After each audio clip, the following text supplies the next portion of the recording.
Hi guys, welcome to the next video. This one there'll be no spreadsheet because I'm just going to quickly share some tips and tricks that you may or may not be aware of in a variety of areas in the game. I'm going to go ahead and start with the event that's currently running right now. So I think events are usually a good place to spend your crystals because the return you get for them is pretty good relative to a lot of other uses for crystal. I'm not saying you always have to dump all your crystals into the event. I'm just saying if you have nothing else that you need to use your crystal for, dumping it into the event is honestly just not a bad idea. So I'm going to go ahead and do that. Dumped my crystal in. And now I just want to talk about this event a little bit. So you get more score from building your totem higher and having them lined up. You can make this much easier for yourself by pushing it over to the side. So I'm going to show you how I do that real quick. First I'll finish this totem I'm currently making. I suck at this, but even if you suck at it like me, it's still pretty easy if you follow the trick I'm about to show you. Okay, so what you want to do is while it's still going nice and slow, you're going to try to land it right on the edge of the platform. You can take your time. There we go, that's good. Now you want to push it a little further over. That's good. So our goal is to have it right at the very edge of its swing, because right when it hits that arc, it stops and turns around. So it's moving really slowly up there. So if you can get it to just be constantly dropping right when it hits the edge of its swing, it's just going to be a lot easier. See, I'm telling you, it's going to be a lot easier. Even when the difficulty increases, it's still going slower at the peak up there. I'm usually not very good at this game, so the fact that I'm able to line them all up is just because it's a lot easier to do it this way. So go ahead and give that a try. The next thing I wanted to talk about a little bit was consorts. So I covered it briefly in the last video, but I wanted to mention a few other things that I may not have said last time. So just realize that different consorts are better at different events, so you might not get the... It's a balancing act is what I'm trying to say. You do want to give certain consorts your XP, like this is one of my good ones, and this is another one I'm working on. But this is my best one, and I'm not including her because her multiplier is only plus 0.4. So it's a balancing act between putting in the ones that have the high multipliers and the ones that you're trying to develop here in the courtyard. And then obviously you pull in whoever gives the highest multiplier from your friends and start it. So that's a balancing act. I usually use my speed ups whenever I get a good event that lasts at least two hours and has consorts I want to develop in it. Then I'll use my speed ups. Otherwise I just stockpile them. And then another thing I wanted to mention about the consorts,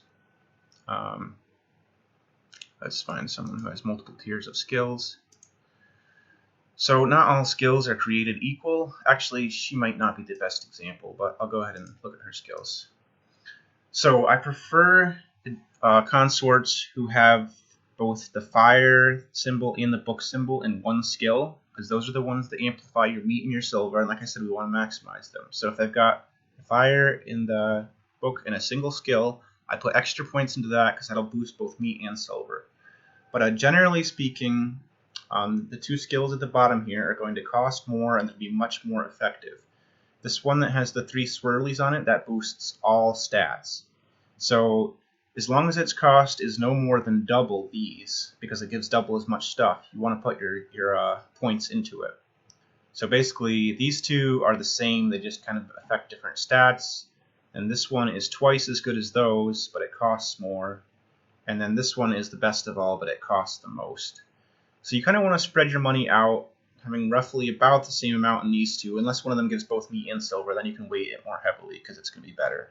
And then this will have about double as much into it, and then this will have about maybe 3 times as much into it. So that's a little more on the consort subject. And then talent leveling. I wanted to talk about that real briefly because talents are super important. Like I mentioned in the last video, the more talents your advisor has, the more silver you're going to want to dump into them just because it will be more efficient that way. So let's go ahead and pull up this guy, talent.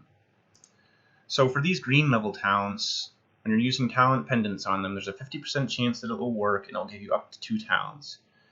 Where meanwhile the talent medallion or talent XP both has a 100% chance. So I just want to point out that you never want to use talent medallions on anything except your higher level talents. Because higher level talents, like these blue ones for example, only have a 34% chance to work with a talent pendant, but it will give 3, while the talent medallion is still 100%. So what I'm trying to say is you get a lot more bang for your buck putting talent medallions into the higher level skills, whereas the pendants, the ratio is the same, because even though leveling it up gives more talent points, the chance is lower.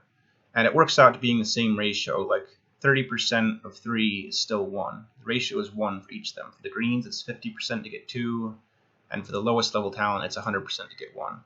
So the ratio is always the same. I'm just pointing out that your talent pendants should always go into your highest level talents. That's all the point is there. And then I want to point out that you can get better deals for some stuff by shopping around. So for example, in the store, silver ring, which you can use to marry people off, is 66 gems. You can't see it because I've already bought it, but it's always 66 as far as I've been able to see. And then if you compare that to trying to marry off one of your heirs using gems, for example, costs 80 gems right now.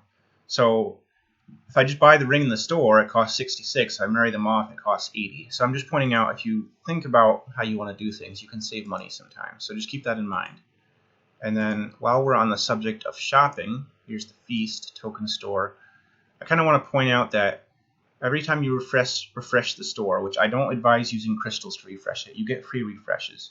But when you refresh the store, you'll see new deals. And if you see a deal on a generally useful item discounted at 40%, like you see these two are bought, just snap up those 40% deals, even if you don't need it right now. In my opinion, 40% is just such a good discount that you'll need that resource eventually. So whenever you're refreshing the Feast store, just go ahead and gobble up any 40% discounted items you see. I think it's just a good deal.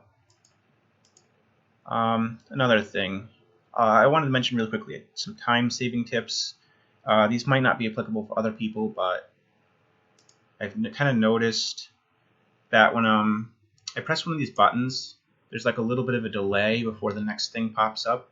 But you can kind of get around that delay if right after pressing the button you switch to another one, like I'll show you. So teach me to hunt, switch. You see it pops up a bit faster that way. So by quickly switching after I do it, that eliminates about 1 to 2 seconds of delay.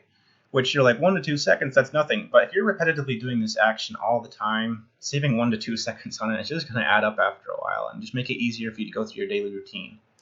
Another thing that I wanted to show that also will save you a few seconds is when you are mass leveling your consorts. Hold on a second. I'm going to have to restore a few times. Okay, so one more, maybe actually probably one more time. So let's say you've just blown a whole bunch on your consorts and you're not sure now which ones need to be leveled up after you did that. So you're not sure who needs to be leveled up and you don't want to go looking to see who you need to level up. So you just hit back. There'll be a little exclamation mark here. Click it again, and now it's immediately showing me who needs to be leveled up. So rather than going hunting for them, I just hit back. I press it again. It'll show me who needs to be leveled up. I press it. I go back.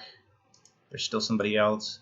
So that saves you a little bit of time. I just kind of wanted to point that out. And yeah, it's not a big deal, but if you get in the habit of doing things the quickest way possible, it just makes the game easier to play. So another thing, I really should cover pets and totems because they're actually quite important. So one important thing to note is that your totem, when it hits level 8, that's when it gives the level 2 bonus to the village. And I'm hoping that you have all of your totems already assigned to a village, because if you don't, that's a big waste. So it's a good idea to try to get all your totems to level 8 before you get them past that, just to hit the level 2 village bonus. So that's one thing I wanted to mention. The next village bonus comes at level 16, by the way. So I have all of these totems at least at level 8, and then I'm pushing this one towards 16 to try to get the totem bonus.